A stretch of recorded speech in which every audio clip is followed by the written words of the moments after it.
আপনারা গতকালকের একটা নিউজ হয়তো অনেকে দেখেছেন যে কলকাতার আরজি কর হসপিটালের একজন ডাক্তার, একজন নারীর চিকিৎসক, তার প্রতি পাশবিক নির্যাতন করা হয়েছে এবং তাকে হত্যা করা হয়েছে ভারতে। এটার প্রতিবাদে ঢাকা ইউনিভার্সিটিতে একটা আয়োজন হয়েছে 16ই আগস্ট রাতে, এবং সেই আয়োজনে বর্তমান অন্তর্বর্তীকালীন সরকারের একজন উপদেষ্টা, সমাজ কল্যাণ উপদেষ্টা, তিনি উপস্থিত হয়েছেন। এস মুর্শিদ ওনার নাম। তিনি সেখানে উপস্থিত হয়ে তাদেরকে বলেছেন যে তোমরা কিছু দাবি দাওয়া পেশ করো, কিছু দাবি দাওয়া দাও তোমরা, যে দাবি দাওয়াগুলো বাস্তবায়নের জন্য আমরা ঝাঁপায়ে পড়ব। তিনি প্রকাশ করছেন যে আমরা ঝাঁপায়ে পড়ব তোমাদের সেই দাবি দাওয়া বাস্তবায়ন, তোমরা সেগুলো দাও। দাবি দাওয়া তো রেডি ততক্ষণে, তিনি দিতে বলছেন এবং বলছেন যে ঝাঁপায়ে পড়ব আমরা। এবং তিনি আরও কিছু কথা সেখানে বলেছেন, আমি সেগুলোতে আর যাচ্ছি না। তার পুরো কথার খোলাসা হলো যে পুরা তার কাছে যে সরকারি শক্তি আছে তার পুরো ডিপার্টমেন্ট ঝাঁপায় পড়বে সেগুলো বাস্তবায়ন করবার জন্য। শুধু তাদেরকে উৎসাহ দিচ্ছেন, তিনি অনুপ্রাণিত করছেন যে তোমরা সেগুলো দাও। তারা দিয়েছে। তারা কি দিয়েছে?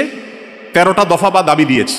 এই 13টা দফা দাবির ভিতরে আমি যদি একটু পড়ে শোনাবার চেষ্টা করি, এর ভিতরে একটা দাবি ছিল 3 নম্বরের, সেটা হলো ধর্ম, গোত্র এবং বর্ণের ঊর্ধ্বে গিয়ে প্রতিটি লিঙ্গের মানুষের সম্পত্তিতে সমান অধিকার দিতে হবে। এটা আমাদের প্রচলিত আইন বিরুদ্ধ যেমন, তেমনি এদেশের সংখ্যাগরিষ্ঠ মানুষ মুসলমানদের কোরআনে কারিমের সুস্পষ্ট বিধানের হুবহু বিপরীত। এর আগে বিভিন্ন সরকার যেটা চেষ্টা করেছে, করতে পারে নাই। এখন বৈষম্য দূর করবার নাম দিয়ে কলকাতায় হয়েছে কি, আর তারা দাবি করছে কি? কলকাতায় হয়েছে একজন নারী চিকিৎসক পাশবিক নির্যাতনের শিকার হয়েছেন, তাকে খুন করা হয়েছে। পৃথিবীতে মুসলমানরা নারীদের অধিকার নিয়ে যখন কথা বলেছে, তখন আজকালকার নারীবাদীদের জন্ম হয় নাই। মুহাম্মদ সাল্লাল্লাহু আলাইহি সাল্লাম যখন নারী অধিকার নিয়ে কথা বলেছেন, তখন এই নারীবাদীদের 14 গোষ্ঠীর কারোর জন্ম হয় নাই। যেখানে মেয়ে হিসেবে জন্মগ্রহণ করলে জীবন্ত পুঁতে ফেলা হতো, যেখানে মেয়ে হিসেবে জন্মগ্রহণ করা অপরাধ ছিল, সেই সমাজে নারীকে শুধুমাত্র মুক্তই করেননি নবী সাল্লাল্লাহু আলাইহি সাল্লাম, শুধুমাত্র মৃত্যুর হাত থেকে রক্ষাই করেননি, নারীকে আকাশের উচ্চতায় তুলে দিয়ে গেছেন। কোনো বাবা মা যদি 2টি কন্যা সন্তানকে সঠিকভাবে যথাযথভাবে লালন পালন করে, তার জন্য জান্নাতের গ্যারান্টি দিয়েছেন।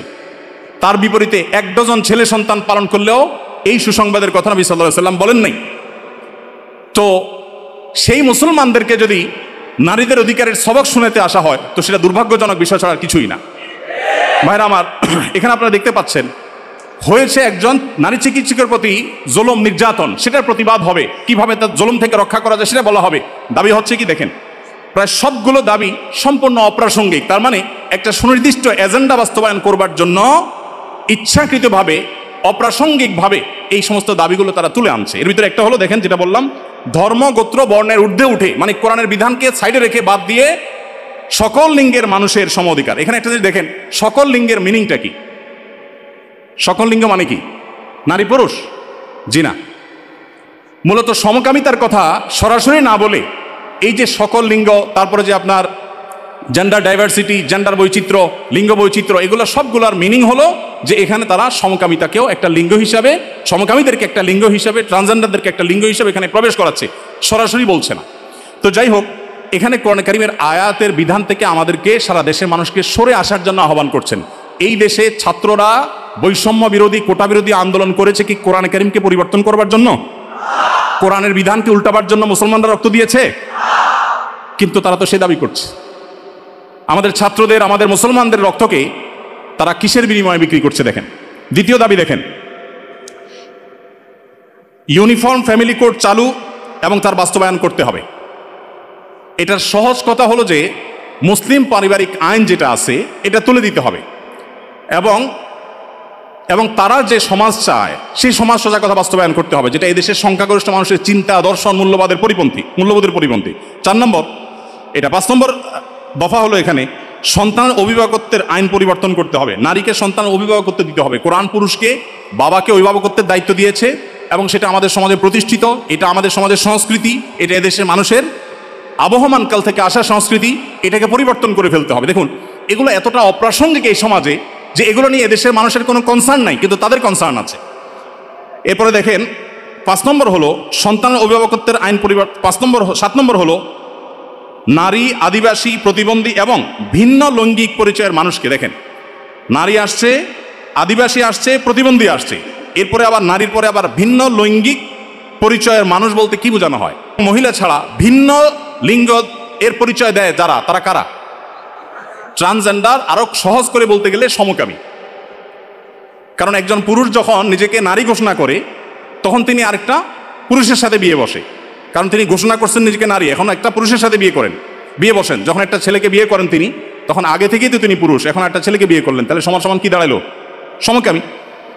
তো এই সমকামিতা এদেশে মানুষকে গিলানো সহজ হবে না, সেজন্য এই সমস্ত শব্দের মায়ের পেশ তারা দিচ্ছে। আপনি দেখেন প্রতিটা দফায় হয়েছে কলকাতায় কি আর তারা দাবি করছে কি।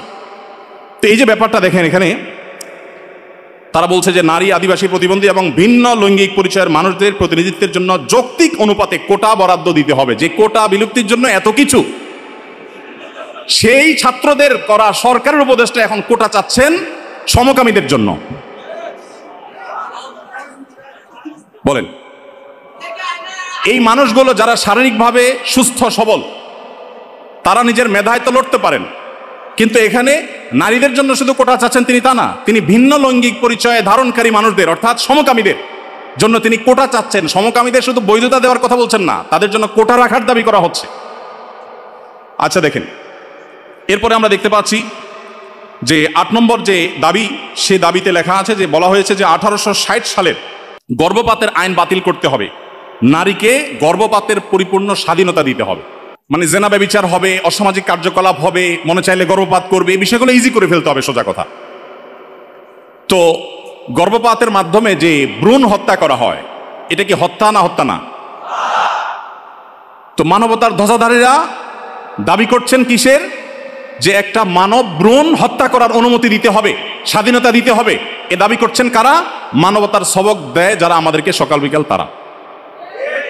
ভাইরা আমার, এরপর আপনি দেখেন কলকাতায় ঘটেছে কি, একজন নারী চিকিৎসকের উপরে জুলুম হয়েছে, আর তারা চাচ্ছে কি যে কোনো নারী যে কোনো জায়গায় গর্ভপাত করতে পারবে, পারমিশন চাচ্ছে।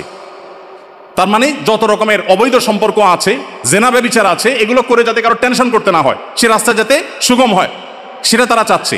কলকাতা হয়েছে কি আর তারা দাবি করছে কি?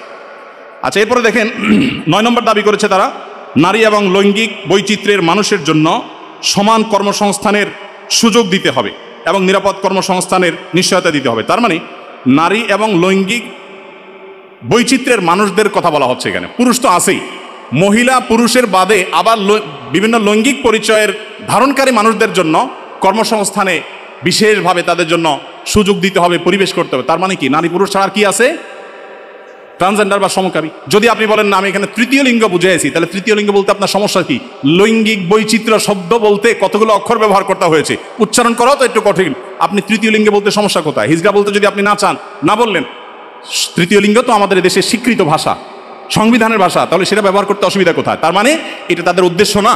আমি তো দায়িত্ব নিয়ে বলতে পারি এটা তাদের উদ্দেশ্য। তাদের উদ্দেশ্য হলো সমকামী বা ট্রান্সজেন্ডারদেরকে তারা সমাজে প্রতিষ্ঠা করবার অপচেষ্টায় লিপ্ত। ভাইরা আমার, এখনো দেশের কিছুই ঠিক হয় নাই, কত জটিল অবস্থা। এখনো পুলিশ ভালো করে তাদের কাজে যোগদান করতে পারেনি, এখনো স্থবিরতা আছে, স্টাবল হচ্ছে না। সবাই সর্বাত্মক সহায়তা করছে, আমরা সবাই সহায়তা করছি। এই শুরুতে এসেই দেখেন তারা একটা পর একটা দফা দিচ্ছে, এবং সেখানে এদের দফার সাথে দফা দেওয়ার জন্য, দাবি দেওয়ার জন্য উপদেষ্টা মহোদয় তাদেরকে বলছেন এবং বলছেন ঝাঁপিয়ে পড়বেন তিনি এই দাবিগুলো বাস্তবায়ন করবার জন্য। এরপরে 10 নম্বর দাবি দেখেন, প্রতিটি ভিন্ন ভিন্ন লৈঙ্গিক পরিচয়ের মানুষের রাষ্ট্রীয় পরিচয়পত্রে তার লৈঙ্গিক পরিচয়ের স্বীকৃতি থাকতে হবে। তার মানে পুরুষ, মহিলা, ট্রান্সজেন্ডার বা সমকামী এটা থাকতে হবে। পুরুষ মহিলা তো আছেই, তাহলে প্রতিটি লৈঙ্গিক পরিচয় ধারণকারী মানে কি বুঝাচ্ছেন আপনি? আপনি বলেন যে পুরুষ, মহিলা, হিজড়া বা তৃতীয় লিঙ্গ, এটা তো হয়ে যায়, কিন্তু প্রত্যেকটা মানে কি? প্রত্যেকটা লিঙ্গ পরিচয় ধারণকারী মানুষের মিনিং হলো এটা।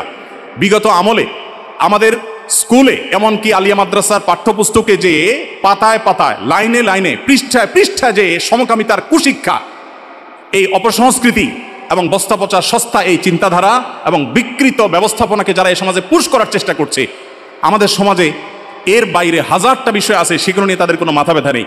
আবার সেই একই জিনিসের পদধ্বনি আমরা এখনই শুনতে পাচ্ছি।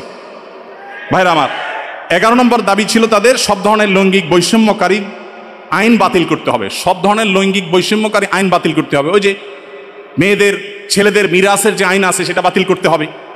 তারপরে যায়া আপনার সমকামীদের বিরুদ্ধে আমাদের দেশে আইন রয়েছে, আপনারা জানেন, সমকামিতা লিপ্ত হলে 2 বছর কারাদণ্ডের কথা বলা আছে, সেগুলো বাতিল করতে হবে।